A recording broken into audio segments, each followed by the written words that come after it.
بسم اللہ الرحمن الرحیم۔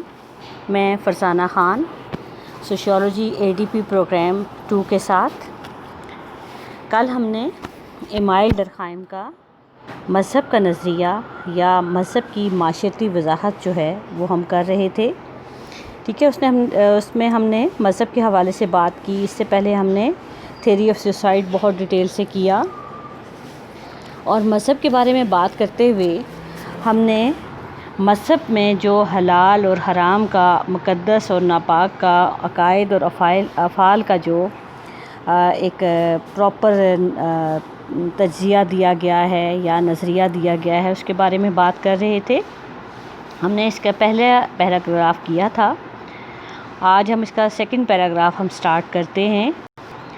ڈرخائم کے نظریے کے مطابق معاشرے میں اجتماعیت اور گروہی سالمیت صرف مذہب کی وجہ سے ہے، کہ جو کلیکٹیوٹی ہے، جو سولیڈیرٹی ہے، جو گروپس ہیں اور گروپس کی جو بھی اس کی خصوصیات ہیں یا گروپس کی جو بھی اچھی چیزیں ہیں یا زندگی کے لیے جو بھی ہمارے لوازمات ہیں جو ہمیں اچھے طریقے سے زندگی گزارنے کے لیے لائحہ عمل دیتے ہیں، وہ سب ہمارا مذہب ہمیں دیتا ہے۔ ڈرخائم کہتا ہے کہ مذہب نہ ہوتا تو معاشرہ وجود میں نہ آتا اور افراد ایک ایک کر کے بکھر جاتے، معاشرتی زندگی کا وجود نہ ہوتا، معاشرتی معمولات نہ ہوتے، ثقافت نہ ہوتی۔ مذہب کی تعریف بیان کرتے ہوئے اس نے یہ بات واضح کر دی ہے کہ یہ عقائد و افعال میں جو جامعیت ہے، جو تنظیم ہے، اس کا نام مذہب ہے۔ کہ ہمارے جو عقائد، ہم کل بھی اس پہ بات کر چکے ہیں کہ جو ہمارے عقیدے ہیں، جو ہمارے بلیفس ہیں، ہم ان کے مطابق جو زندگی گزارتے ہیں، اس میں جو جامعیت ہے، جو تنظیم ہے، وہ سب کی سب جو ہے وہ کس کی وجہ سے ہے؟ مذہب کی وجہ سے ہے۔ اور یہ عقائد و افعال جو ہیں وہ پاک چیزوں سے تعلق رکھتے ہیں۔ بس معلوم ہوا کہ مذہب ہمارے عقائد و افعال میں تنظیم پیدا کرتا ہے۔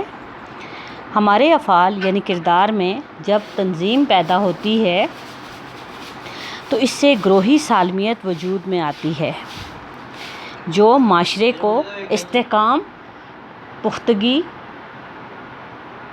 عطا کرتی ہے۔ ہمارا جو مذہب ہے وہ، یا کوئی بھی دنیا کا جو مذہب ہے، وہ پاک اور ناپاک کا تصور پیش کرتا ہے۔ ہر پاک چیز کا جو حصول ہے اور ناپاک چیز سے وہ نفرت جو ہے اس کا تصور ہمارے افعال اور عقائد میں موجود ہوتا ہے، قائم رہتا ہے۔ ان کا نام مذہب ہے، جس کی مثال ہم ایسے دے سکتے ہیں کہ اسلام میں گوشت کھانا حلال قرار دیا گیا ہے۔ اب ہمیں بتا دیا گیا کہ حلال گوشت ہم کس طرح سے حاصل کر سکتے ہیں، یا گوشت ہمارے لیے حلال کن کن جانوروں کا ہے اور کس طرح سے ہے۔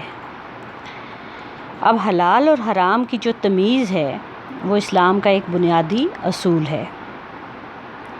ایک جانور کا حلال ہونا بھی ضروری ہے، پھر شرعی طریقے سے اس کا ذبح ہونا، یہ دونوں چیزیں جو ہیں وہ اس گوشت کو جو ہے وہ ہمارے لیے حلال کرتی ہیں۔ یہ دونوں شرائط اگر پوری نہیں ہوتی تو گوشت حرام ہے اور مردار ہے۔ اب اسی سے ہمیں پاک اور ناپاک کے فرق کے لیے اسلام کا ایک پورا جامع نظام موجود ہے، جن کا تعلق عقائد اور افعال سے ہے۔ انہی نظاموں پر اسلامی معاشرے کی بنیاد قائم ہے۔ اب آگے اس نے پاک عقائد و افعال، ناپاک عقائد و افعال دیے ہوئے ہیں، جو آپ خود بھی پڑھ سکتے ہیں اور بہت ہی آسان ہیں، اور ہماری ڈیلی لائف میں ایز اے مسلم ہمیں بہت اچھے طریقے سے پتہ ہے۔ پہلے ہم بات کرتے ہیں جو پیور بلیفس ہیں ہمارے اور ایکشنز ہیں، جس میں ہے قرآن مجید ہے، بیت اللہ شریف ہے، نماز کا احترام ہے، یہ ہمارے بنیادی عقائد ہیں۔ مرنے کے بعد زندہ ہونا، قیامت قائم ہونا، دنیاوی زندگی پر حساب و کتاب ہونا، جنت و دوزخ، فرشتے، آسمانی کتابیں، پیغمبر علیہ السلام، اچھی و بری تقدیر کو تسلیم کرنا اسلام کے عقائد ہیں۔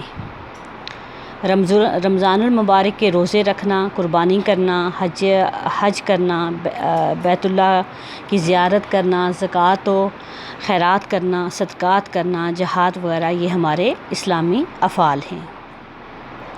ان سب عقائد و افعال کی تنظیم کا نام مذہب ہے، اور ان سب کا تعلق پاک چیزوں سے ہے۔ ان کی وجہ سے معاشرے کے افراد ایک دوسرے سے جڑے رہتے ہیں، ان میں گہرا تعلق موجود ہوتا ہے، اور وہی گروہی سالمیت انہی کی وجہ سے پیدا ہوتی ہے، معاشرہ قائم ہوتا ہے۔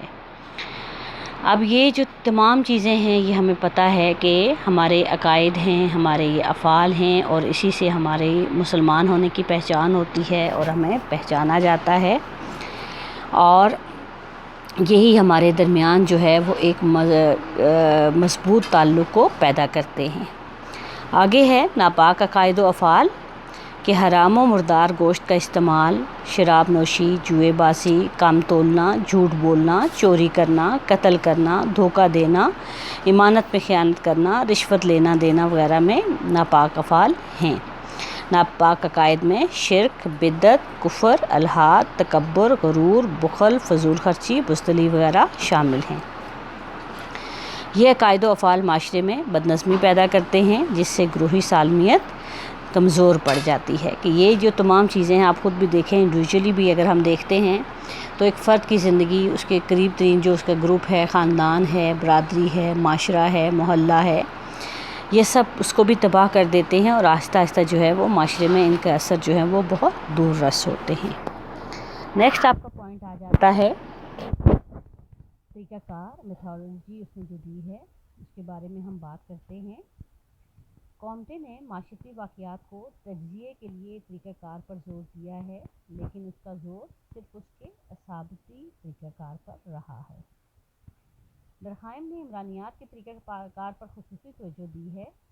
اس نے معاشرتی واقعات کو معلوم کرنے کے اصول وضع کیے ہیں کہ واقعات کس طرح سے ہوتے ہیں، اور اس کے لیے اس نے پراپر ایک اصول کا ہمیں واضح کیے ہیں۔ اس نے کہا ہے کہ یہ معاشرتی واقعات کے مشاہدہ سے پہلے پیش تصورات کو حذف کیا جائے، اور ماہر عمرانیات کو چاہیے کہ اپنے خیالات کو غلط خیالات سے بچائے۔ دوسرے، عمرانیات کا نفس مضمون ایک ہی قسم کے واقعات کا مجموعہ ہونا چاہیے۔ معاشرتی حقائق آزاد ہیں، محقق کو چاہیے کہ معمولات کا بھی مطالعہ کرے، مثلاً قوانین ہیں، اخلاقی آداب ہیں، معاشرتی روایات ہیں، کہ جو ہماری ڈیلی لائف ہے اس کا مطالعہ بھی ہونا چاہیے۔ درخائم نے سب سے زیادہ زور معاشرتی حقائق کے مطالعے پر دیا ہے۔ فرد کی معاشرتی زندگی کا مطالعہ معاشرے میں ہی کیا جاتا ہے، جبکہ معاشرہ افراد کا مجموعہ ہے، افراد کا ایک گروہ ہے، مرکب ہے، جملہ لوازمات کے ذریعے بیرون از فرد واقع ہوا ہے۔ مثلاً رشتہ داروں میں